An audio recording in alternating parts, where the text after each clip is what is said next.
या राहुल? क्या राहुल गांधी। राहुल गांधी? राहुल गांधी राहुल गांधी अच्छा है, नौजवान नेता है, लेकिन कोलकाता में खड़े हैं, क्या लग रहे हैं? सुदीप बंदोपाध्याय है और सीधे टक्कर प्रदीप भट्टाचार्य से है।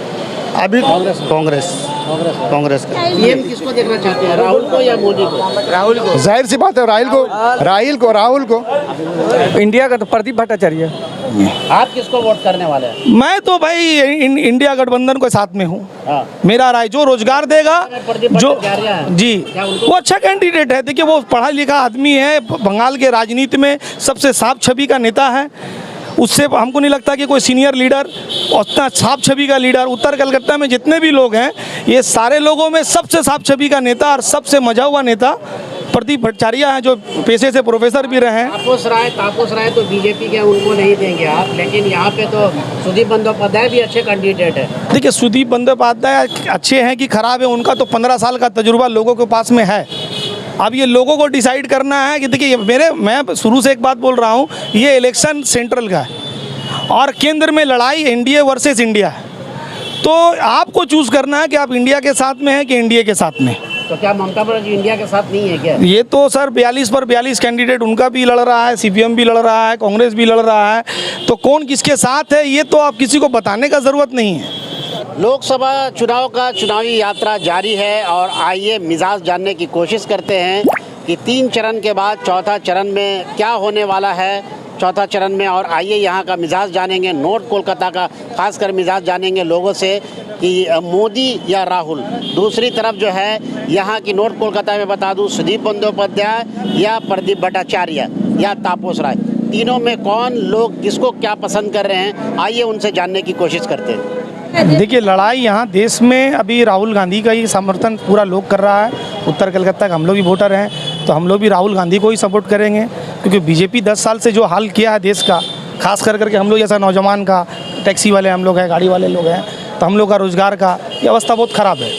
और 2024 में अगर मोदी को भी नहीं विदा किया जाएगा तो ये हम लोग के लिए बहुत बड़ा परेशानी हो जाएगा। क्या परेशानी है? बहुत परेशानी है। देखिए आज के डेट में आदमी बाज़ार नहीं जा सकता है, बच्चे का स्कूल का खर्च नहीं उठा सकता है, रोज़गार नहीं है, काम काज खत्म हो गया है, कहीं भी जाओ जीएसटी का मसला है, दुकानदार सुबह से लेकर रात तक बैठे हुए हैं लेकिन कोई ग्राहक नहीं है। तो इस तरह का परेशानी, इस तरह का प्रशासन में 10 साल तक आदमी घुट रहा है।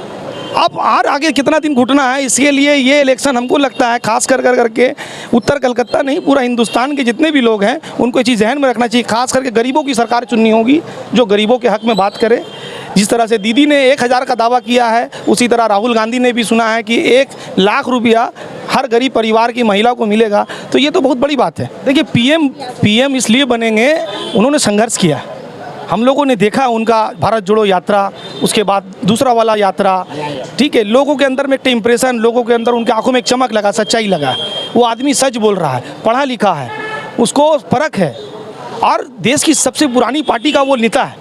जिस देश जो हिंदुस्तान आज़ाद हुआ है 1947 से लेकर एक लंबा अरसा इस देश को चलाने में लगा। हिंदुस्तान में डाइवर्सिटी है, तो डाइवर्सिटी को समझने के लिए किसी हर पार्टी के पास, रीजनल पार्टी अलग सोच रखता है, लेकिन एक नेशनल पार्टी उसको देश का एक प्रांत से लेकर दूसरे प्रांत तक क्या चल रहा है, देश को किस दिशा में लेकर जाना है, ये अनुभव कांग्रेस के पास में है। जुमला तो नहीं है, 1 लाख रुपया महिलाओं को देने की बात कहा है कि 1 लाख हम देंगे महिलाओं को। राहुल गांधी, देखिए हम लोग राहुल सबसे पहले बात, जुमला तो मोदी ने भी किया था कि आपको 2 करोड़ को आपको सबको आपको ये नौकरी मिलेगी, तो ये जुमला कहाँ तक किया?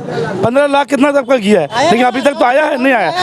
वही तो बोल रहे, खाली सिर्फ आपको बोलने से नहीं होता है, उसको करके दिखलाइए तब जाने। आप देखिए अगर आने वाले अभी पढ़े लिखे इंसान जितना भी सब अभी बेरोजगार है, अभी कितने को रोजगार को नहीं मिला है, लेकिन अभी आने के वक्त अगर नया अगर कोई आता है मोदी, आप लोग जैसे बोल रहे हैं कि वादा करेगा कि नहीं करेगा, 3 चरण तो वोट हो गया है, अभी तक बीजेपी का किसी भी कद्दावर लीडर ने रोजगार के लिए एक भाषण नहीं दिया कि हमारा सरकार दोबारा आएगा तो युवाओं को इतना नौकरी देंगे, गरीबों के लिए कुछ करेंगे। वो बोल रहे हैं कि 80 करोड़ का गरीब हिंदुस्तानी को हम लोग चावल दे रहे हैं। मतलब जो हिंदुस्तानी 2014 से पहले 25 करोड़ गरीब था जिसको सरकार चावल देता था, अब उसका तादाद इतना बढ़ गया कि 80 करोड़ हिंदुस्तानी को अब वो चावल दे रहे हैं। तो ये अब इसको कहाँ लेकर ले आइए कि कौन सच बोल रहा है और कौन सच बोल रहा है। और राहुल गांधी तो स्टेटमेंट में बोला है कि जैसे ही अपना दोस्त लोग को दिया है पैसा, 1.25 लाख करोड़ ना कितना हज़ारों करोड़, उस सब पैसा का हिसाब वो लोग रखे हुए हैं, वही पैसा अब गरीब इंसान लोग को मिलेगा। देखिए, देश का प्राइम मिनिस्टर है, सबका साथ सबका विश्वास करने वाला आदमी, तीसरे चरण में हिंदू मुसलमान पर उतर जाता है, जिसके जहन में बात बात पर माइनॉरिटी, SC ST OBC का नाम नहीं लेता था, वो सीधा एक समुदाय को टारगेट करता है जो अभी भी संवैधानिक पद पर है, प्राइम मिनिस्टर है। एक डेमोक्रेटिक कंट्री का प्राइम मिनिस्टर अगर कोई रिलीजियस पॉपुलेशन को, माइनॉरिटी पॉपुलेशन को टारगेट करता है, इससे गंदा सोच और क्या हो सकता है।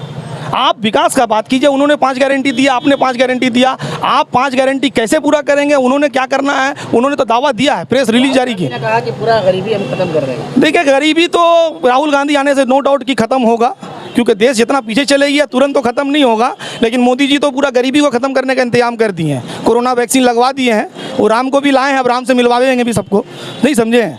तो उनका गरीबी और इनका गरीबी फर्क है, वो जो गरीब है वो सूट बूट का सरकार है, खुला दवा। नॉर्थ कोलकाता में खड़े हैं, क्या लग रहा है इस वक्त नॉर्थ कोलकाता में कौन? देखिए, ये मेरा अपना जाति राय तो बोल सकते हैं, लेकिन लोगों के अंदर 2 तरह का वोट है, एक है प्रमोटर का राय, एक है वोटर का राय। तो वोटर को मालूम है कि चुनाव देश का हो रहा है, स्टेट का नहीं। तो जब देश का चुनाव हो रहा है तो जो देश के हक में है, लोग उन्हीं को वोट करेंगे। आप किसको वोट करने वाले हैं? मैं तो भाई इंडिया गठबंधन के साथ में हूँ। हाँ। मेरा राय जो रोजगार देगा, जो जी, क्या उनको? वो अच्छा कैंडिडेट है। देखिए, वो पढ़ा लिखा आदमी है, बंगाल के राजनीति में सबसे साफ छवि का नेता है, उससे हमको नहीं लगता कि कोई सीनियर लीडर, उतना साफ छवि का लीडर। उत्तर कलकत्ता में जितने भी लोग हैं, ये सारे लोगों में सबसे साफ छवि का नेता और सबसे मजा हुआ नेता प्रदीप भट्टाचार्य हैं, जो पेशे से प्रोफेसर भी रहे हैं। तापस राय तो बीजेपी के, उनको नहीं देंगे आप, लेकिन यहाँ पे तो सुदीप बंदोपाध्याय भी अच्छे कैंडिडेट है। देखिए, सुदीप बंदोपाध्याय अच्छे हैं कि खराब है, उनका तो 15 साल का तजुर्बा लोगों के पास में है। अब ये लोगों को डिसाइड करना है कि देखिए, मैं शुरू से एक बात बोल रहा हूँ, ये इलेक्शन सेंट्रल का है और केंद्र में लड़ाई एनडीए वर्सेस इंडिया है। तो आपको चूज करना है कि आप इंडिया के साथ में हैं कि इंडिया के साथ में। तो क्या ममता बनर्जी इंडिया के साथ नहीं है क्या? ये तो सर 42 पर 42 कैंडिडेट उनका भी लड़ रहा है, CPM भी लड़ रहा है, कांग्रेस भी लड़ रहा है, तो कौन किसके साथ है ये तो आप किसी को बताने का जरूरत नहीं है। आप नॉर्थ कोलकाता में किसकी हवा है? इंडिया गठबंधन। इंडिया के अंदर तो किसको वोट देने वाले हैं आप? हम इंडिया गठबंधन को वोट देंगे। अच्छा। इस देश को, कानून को बचाने के लिए सेंटर में कांग्रेस सरकार चाहिए, और बेरोजगारी और महंगाई दूर करने के लिए कांग्रेस का सरकार चाहिए, राहुल गांधी चाहिए। तो लड़ाई मतलब बीजेपी और वर्सेस कांग्रेस है ना, ये तो सेंटर का लड़ाई है, स्टेट का लड़ाई नहीं है। इस सेंटर में कांग्रेस चाहिए हम लोगों को। सेंटर में कांग्रेस चाहिए। कितना ज्यादा आप लोग सपोर्ट कर रहे हैं? हम पूरा सपोर्ट कर रहे हैं। क्यों कांग्रेस चाहिए ये बताइए? महंगाई, बेरोजगारी, ये सब बीजेपी बढ़ा के रखा है। वो कांग्रेस की सरकार आएगी तो वो महंगाई खत्म करेगी, रोजगार देगी। इसको कर्ज में डुबा दी है बीजेपी की सरकार। 2014 में 55 लाख करोड़ कर्ज था, अभी 160 लाख करोड़ कर्ज हो गया। तो कहाँ चले गया देश? ये तो पब्लिक को मालूम नहीं है, और जो गोदी मीडिया है इस सब बात को दिखाती नहीं है। बेहतर फ्यूचर के लिए राहुल गांधी बात कर रहे हैं, और पूरा देश में घूम घूम के यात्रा कर रहे हैं, और कि देश कैसे तरक्की करेगा उसके बारे में बता रहे हैं राहुल गांधी। तो नॉर्थ कोलकाता में आप किसको चाहते हैं? इंडिया का तो प्रदीप भट्टाचार्य। प्रदीप भट्टाचार्य तो यहाँ पर ही ज़्यादा समझ सब दे रहे हैं कि हमारा जितना भी गठबंधन हो प्रदीप भट्टाचार्य से साथ मिल करके हो, और आने वाले वक्त में हमारे राहुल गांधी हमारे समर्थ हो, समझे ना, आने वाले वक्त में PM हो। क्या लग रहा है नॉर्थ कोलकाता में खड़े हैं, क्या लग रहा है यहाँ, क्या हवा चल रहा है ये बताइए? बात लगने का नहीं है, बात है इंडिया का जो हुकूमत बने वो अपना जो है सो ये राहुल गांधी का बने, ये चीज़ है।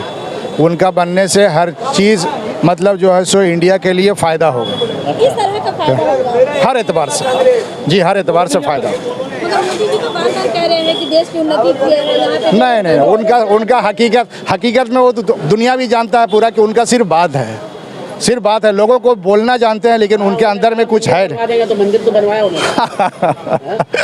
मंदिर से क्या होने वाला बोलिए?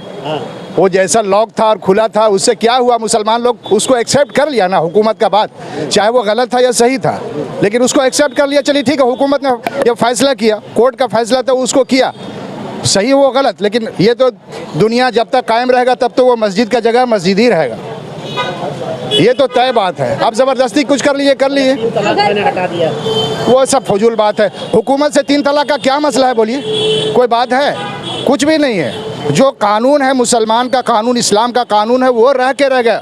क़यामत तक रहेगा, उसको कोई हटा नहीं सकता।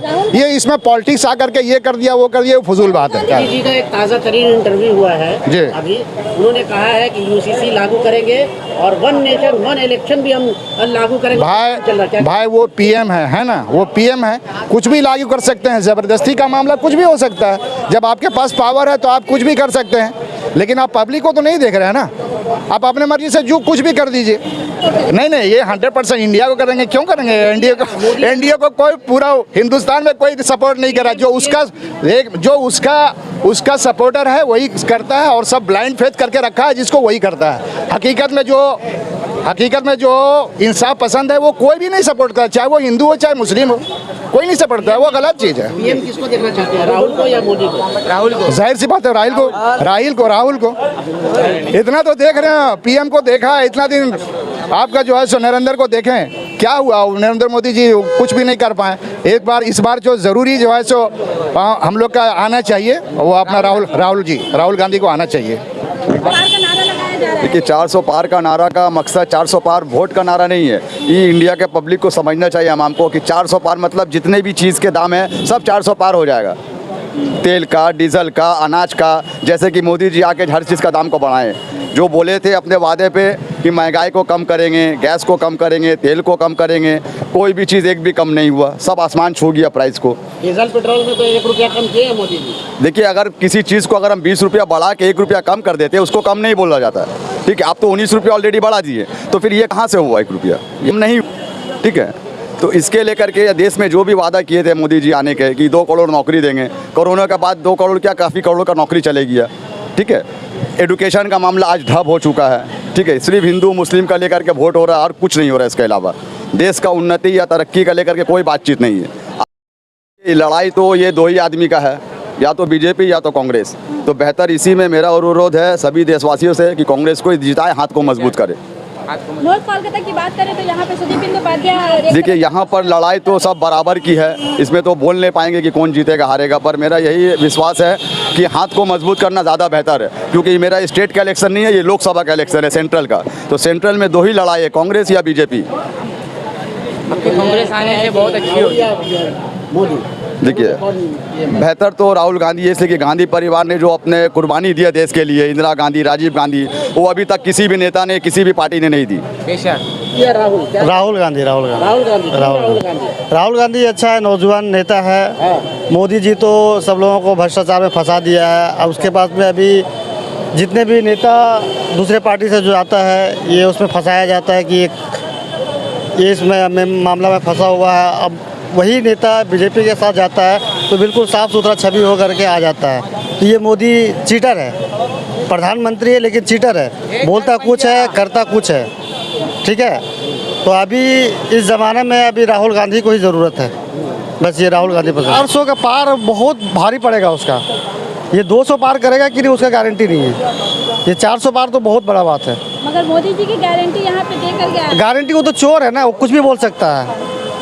चोर आदमी कुछ भी बोल सकता है, उसको तो पकड़ नहीं सकेगा ना। वो 200 पार कर ले तो बहुत बड़ा बात है। इस बार यूसीसी लागू करेंगे और वन नेशन इलेक्शन लागू करेंगे। वो तो देखिए उसका कहना है, कुछ भी कर सकता है। अगर वो आवेगा तब तो, पहले आवे तब ना, नहीं आने का उसका तो चांस ही नहीं है, आने का चांस ही नहीं है उसका। जब आएगा तो ही कुछ कर सकेगा ना। अभी तो एक खाली मुस्लिम समाज को टारगेट कर रहा है वो। जितना भी है सब मुस्लिम का आरक्षण छीन लेंगे, ये कर लेंगे, वो कर लेंगे। कोलकाता में खड़े हैं, क्या लग रहा है यहाँ? सुदीप बंदोपाध्याय है और सीधे टक्कर प्रदीप भट्टाचार्य से है। कांग्रेस है, वही है अभी कांग्रेस का। इस बार बदलाव लेकिन एक चीज़ और बदलाव आएगा, इंशाल्लाह आएगा। जो आज आप लास्ट में जो वोट दिया था, किसको दिया था? टीएमसी को दिया था या कांग्रेस को दिया था? नहीं, पिछले बार तो मैं टीएमसी को ही दिया था। लेकिन ये इस बार क्यों दे रहे हैं आप? अभी बदलाव का चांस है, बदलाव करना है इस वजह से। ये तो सेंट्रल का इलेक्शन है, स्टेट का इलेक्शन नहीं है। इलेक्शन का होगा फिर सोचा जाएगा।